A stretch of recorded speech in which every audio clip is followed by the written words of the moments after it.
Rube Goldberg's cartoons became well known for depicting complex devices that performed simple tasks in convoluted ways.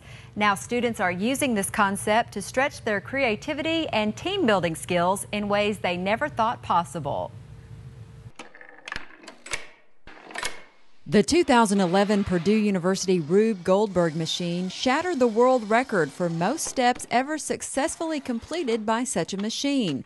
It's the same type of brainstorming and teamwork that's happening at WKU. It all starts with some human intervention. Someone presses a button or something, and then it continues for several modules, and finally it completes the task. The Rube Goldbergineering class, renamed STEAM Machines, is a brand new course offered at Vampy this year. It is part of our effort to help get kids more interested and aware of engineering here in Kentucky.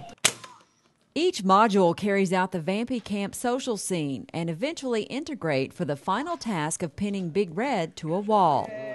It's especially good if you're into writing or storytelling, because with each of the modules you sort of have to tell a story and work on a storyboard. With Vampy there's this whole thing about the camp experience and how you're trying to get the most out of it, and there are a bunch of camp traditions, and we just thought it would be kind of cool if you could implement all of them and put them into a machine. A true test of ingenuity and problem solving that's also loads of fun. The enthusiasm that the kids have is just infectious. It's really cool to come in here and see what they're creating. The class is being sponsored by Innovate Kentucky, a 3-year grant from the James Graham Brown Foundation in partnership with the Center for Gifted Studies, the Gatton Academy, and the Honors College. Vampy Camp ends on July 14th. With this week's View from the Hill, I'm Amy Bingham.